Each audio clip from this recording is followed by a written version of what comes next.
একটা মেয়ে একটা জাদুকরি ব্যান্ড পেয়ে যায়, সেটা হাতে লাগিয়ে চাপ দিলেই কিছুক্ষণের জন্য পুরো পৃথিবীর মানুষজন গায়েব হয়ে যায়। আর ওই সময়টাতে পুরো পৃথিবীতে একমাত্র সে একাই আছে, তার নাম হুজিন। প্রথমে বিষয়গুলো সে বুঝতে পারেনি, কিন্তু পরে সে ঠিকই বুঝে যায়। আর এভাবেই পৃথিবীর মানুষজনকে উধাও করে সে তার যা মন চায় তাই করতে শুরু করে। স্কুলে যে মেয়েটা তাকে খুব বিরক্ত করতো, তার সাইকেলটা সে বাস্কেটবলের কোর্টের সাথে ঝুলিয়ে রেখে দেয়। সে স্কুলে যায়, গলা ফাটিয়ে চিৎকার করে আর খুব এনজয় করে, কারণ এখন তাকে বুলি করার মতো স্কুলে কোনো বাচ্চা নেই। আসলে প্রতিদিনই স্কুলের বাচ্চারা তাকে মোটা বলে তার সাথে খুবই খারাপ আচরণ করতো। স্কুলের জিহু নামের একটা হ্যান্ডসাম ছেলেকে সে অনেক আগে থেকেই পছন্দ করে আসছে, কিন্তু নিজের এরকম মোটা হওয়ার কারণে আর তার ক্লাসমেটরা তাকে অপছন্দ করে। সে কখনো তাকে বলার সাহসটাও পায়নি, কিন্তু মনে মনে হুজিন তাকে অনেক ভালোবাসে। তবে আজকে সে একটা জাদুকরি জিনিস পেয়েছে, তাই এদিক ওদিক ঘোরাঘুরি করে সে সোজা জিহুর বাসায় চলে যায়। আর সেখানে তার জন্য একটা চিঠি লিখে সে চলে আসে। সেদিন পুরো সময় সেইভাবেই কাটিয়ে দেয়। আর রাতে ঘুমানোর সময় আবারও সে জিনিসটার বোতাম চেপে ঘুমিয়ে পড়ে, যার কারণে সবকিছু আবার আগের মতো ঠিক হয়ে যায়। পরদিন স্কুলে গিয়ে সে খেয়াল করে বাচ্চারা বলা বলি করছে যে দেয়ালে এসব কে করেছে, কেউ নাকি দেখেও নি, বা ছোটখাটো কিছু একটা পরিবর্তন দেখেও তারা বুঝতে পারে না যেগুলো আসলে কে করলো, কিন্তু হুজিন তো সবকিছুই জানে।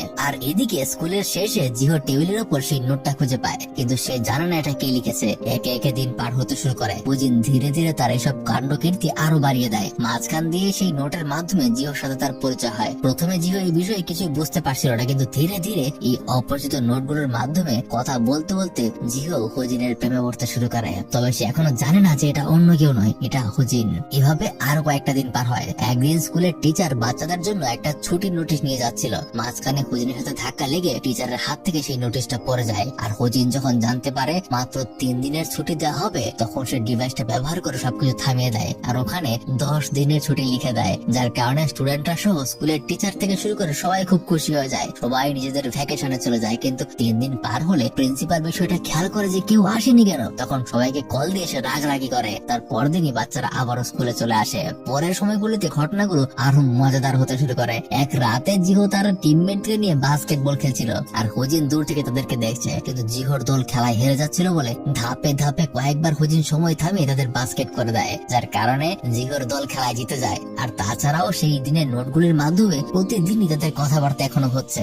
একদিন জিহো সেই নোটে সরাসরি তাকে জিজ্ঞাসা করে যে তুমি কে, তুমি আমাকে এগুলো পাঠাচ্ছ কিভাবে, আর আমি তোমার সাথে দেখাও করতে চাই। কিন্তু হুজিন এতে করে কিছুটা দুশ্চিন্তায় পড়ে যায়, সে আসলে তার সামনে যাবে কিভাবে।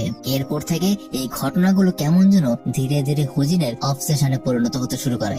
হুজিন সিদ্ধান্ত নিয়ে ফেলে যে এবার সে তার সাথে দেখা করবে। তাই সে তার ব্রেসলেট ব্যবহার করে একটা দামি শোরুমে গিয়ে সেখান থেকে একটা দামি জামা চুরি করে আনে। আর এরপর থেকে পরীক্ষার সময় ওই জাদুকরি জিনিসটা দিয়ে নকল করতে শুরু করে, আর সে ক্লাসে ফার্স্ট হয়ে যায়। আবার হুজিন এক দূর প্রতিযোগিতায় অংশগ্রহণ করে, সেখানেও সে পিছিয়ে যাচ্ছিল বলে সে নিজের ব্রেসলেট ব্যবহার করে সময়কে থামিয়ে চিটিং করে সেই রেসে জিতে যায়। তবে এই প্রতিযোগিতাটা তার কিছু ক্লাসমেট ক্যামেরায় রেকর্ড করছিল। তারা খেয়াল করে যে ভিডিওতে হুজিন তার হাতে চাপ দেওয়ার সাথে সাথেই একটা হিউজ পরিবর্তন হয়ে গেল, আর ভিডিওতে কিছু দেখা যাচ্ছিল না, অর্থাৎ তার কাছে হয়তো জাদুকরি কিছু একটা আছে। এদিকে জিহো এখন সে অপরিচিত মেয়ে অর্থাৎ হুজিনের সাথে দেখা করার জন্য পাগল হয়ে গেছে। তাই হুজিন সিদ্ধান্ত নেয় যে তাকে সব সত্য বলে দেবে। এমনিতেও গত অনেকটা সময় যাবত স্কুল চিটিং করে সবকিছু অর্জন করাতে তার আর ভালো লাগছে না। ঠিক ওই সময়ই হুজিনের অপর দুই ক্লাসমেট লুকিয়ে লুকিয়ে তার লকার খুলে সেই জাদুকরি ব্রেসলেটটা পেয়ে যায়, আর সেটাকে তারা হাতে লাগিয়ে দেখে এখানে কোনো কাজ হচ্ছে না, তাই ফালতু জিনিস মনে করে সেটাকে তারা ফেলে দেয়। পরে হুজিন সেটাকে অনেক খোঁজাখুঁজি করে কিন্তু কোথাও পায় না, তাই জিহোর সাথেও সে দেখা করে না। আবার পরীক্ষাতেও সে খারাপ রেজাল্ট করতে শুরু করে,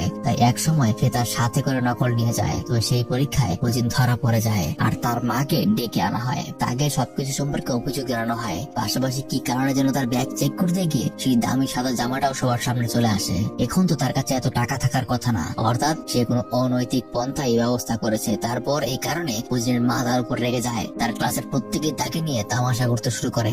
ঘটনাটা পুরো স্কুলে ছড়িয়ে যায়। তারপরে অনেকটা সময় পর্যন্ত হুজিন স্কুলে যায় না, তার সব শেষ হয়ে গেছে। তবে একদিন তার দাদি এই নিয়ে তাকে বোঝায় কোনো কিছুর উপর নির্ভরশীল হয়ে জীবনে কোনো কিছু করা যায় না। ভালো কিছু করতে হলে আত্মনির্ভরশীল হতে হবে আর আত্মবিশ্বাসী হতে হবে। তাই 2 সপ্তাহ পর হুজিন আবারও তার স্কুলে যায়। সে দেখে কোনো বাচ্চারা তার সাথে কথা বলছে না, তাই এবার সে সিদ্ধান্ত নিয়ে নেয় যে করেই হোক তার নিজেকে চেঞ্জ করতে হবে। সে পরিশ্রম করতে শুরু করে, এক্সারসাইজ করতে শুরু করে, আর লেখাপড়াও করতে শুরু করে। এভাবেই একটা বছর পার হয়ে যায়। সে বর্তমানে তার শরীরের অনেক ওয়েট কমিয়ে ফেলেছে, আর তাকে দেখতে এখন অনেক সুন্দর লাগে। তাই ক্লাসের অনেক ছেলে আছে যারা তাকে প্রপোজ করেছে, আর লাস্ট ইয়ার ফাইনাল এক্সামেও সে ফার্স্ট হয়েছে। তারপর একদিন হঠাৎ তার ক্রাশ জিহো তাকে প্রপোজ করে বসে। প্রথম সে খুব খুশি হয়, কিন্তু কি যেন চিন্তা করে হুজিন তাকেও না করে দেয়, কারণ এখন সে চায় না কেউ তার রূপ বা সৌন্দর্য দেখে তাকে পছন্দ করুক, বরং সে এমন একজনকে চায় যে তাকে সত্যিকারের ভালোবাসবে। আর এখানেই গল্পটা শেষ হয়ে যায়।